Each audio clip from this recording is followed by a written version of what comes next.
दोस्तों, आज हम बात करेंगे एक ऐसा रहस्य की, शादी के सबसे बड़ा रहस्य की। ये रहस्य है नेताजी सुभाष चंद्र बोस की मौत का। 7 दशक बीत गए हैं, लेकिन आज भी हमारे देश नहीं जानता आखिर नेताजी का मौत का असली वजह क्या था। शायद आपको मालूम ना हो कि ये रहस्य कुछ इसी तरह का एक रिकॉर्ड रूम में कैद है। एक ऐसा रिकॉर्ड रूम जिसके अलमारियों में फाइलों का ढेर है। उन सरकारी फाइलों में पन्नों का अंबार है और उन सैकड़ों फाइलों में हजारों पन्नों के बीच कई गुम है नेताजी की मौत का असली सच। नेताजी का असल में प्लेन क्रैश हुआ था या वो बचकर रूस चले गए थे। उनकी मौत 1945 में ही हो गई थी या वो 1985 तक जीवित थे।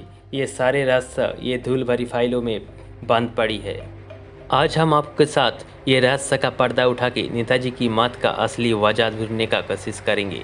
कहा जाता है कि 18 अगस्त 1945 को ताइवान में एक प्लेन क्रैश के दौरान नेताजी का देहांत हो गया था, लेकिन कुछ विशेषज्ञों का ये कहना है कि ये कोई खबर नहीं बल्कि एक अफवाह थी, क्योंकि आज तक नेताजी की शव की कोई तस्वीर सामने नहीं आया। इसीलिए नेताजी की मौत एक मिस्ट्री बन चुकी है, एक ऐसी मिस्ट्री जिसके 3 कमीशन भी ना सुलझा सके। एक रिपोर्ट के अनुसार पीएमओ के पास 41 फाइल है, जिसमें 20 नेताजी के मौत के बारे में जुड़ी हुई है। विदेश मंत्रालय के पास 29 फाइल है। इसके अलावा गृह मंत्रालय के पास 70,000 पन्नों की एक क्लासिफाइड जानकारी है। आखिर उन फाइलों में ऐसा क्या है, इसका खुलासा करने के लिए कोई भी सरकार तैयार नहीं है। इस सवाल का जवाब तलाशने के लिए हमें थोड़ा सा पीछे जाना होगा। कहानी शुरू होती है साल 1945 से, जब दुनिया दूसरे विश्व युद्ध के आग में जल रही थी और भारत अपने स्वतंत्र संग्राम के आखिरी चरण में था। नेताजी सुभाष चंद्र बोस ने सिंगापुर में अपनी आज़ाद हिंद फौज को खड़ा किया था। उन्हें उम्मीद थी कि वो ब्रिटिश हुकूमत को हराकर भारत को गुलामी से आज़ाद करवाएंगे, लेकिन ऐसा नहीं हो सका, क्योंकि अमेरिका और ब्रिटेन का एलाइड फोर्स ने जापान के ऊपर न्यूक्लियर बम से हमला कर दिया, सिंगापुर पर अपना कब्जा जमा लिया। जापान ने 15 अगस्त 1945 को सरेंडर कर लिया था।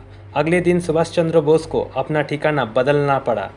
नेताजी ने 16 अगस्त 1945 को बैंकॉक से टोक्यो जाने के लिए उड़ान भरी।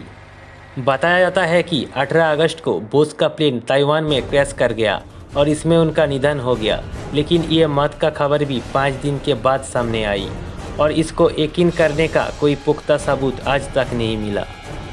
नेताजी की मौत पर चर्चित किताब लिखने वाले अनुज धर कहते हैं कि नेताजी टोक्यो नहीं रूस चले गए थे, वो भी एक सोची समझी योजना के तहत, क्योंकि नेताजी सुभाष चंद्र बोस को मालूम था कि द्वितीय विश्व युद्ध में जापान हारने वाला है। नेताजी जानते थे कि वो आप कुछ नहीं करेंगे तो उन्हें पकड़ लिया जाएंगे और उनका इंडिया के लिए जो फ्रीडम स्ट्रगल है वो ख़त्म हो जाएगी। इसीलिए नेताजी ने रूस से मदद मांगे और जापान में जो रूस के अधिकारिक थी उनको चिट्ठी भेजा। रूस से उनको मदद मिली और उस प्लान के तहत नेताजी ने रूस चले गए थे और प्लेन क्रैश की एक नाटक रची गई थी। कहानी ये भी रची गई थी ताइवान में प्लेन क्रैश के दौरान नेताजी का मौत हो गई थी और उनकी अंत्येष्टि भी वही कर दी गई थी, लेकिन बाद में वहाँ पे अंत्येष्टि के जितने रिकॉर्ड पूरे महीने के छान मारा गया था, लेकिन उस रिकॉर्ड में प्लेन क्रैश में मारा गए एक इंसान का भी नाम नहीं था। नेताजी के परिवार ने नेताजी की मौत का सच्चाई जानने के लिए जापान से लेकर ताइवान तक पड़ताल की। उन्हें उम्मीद थी कि हवाई हादसे में नेताजी की मौत नहीं हुई, वो जिंदा है।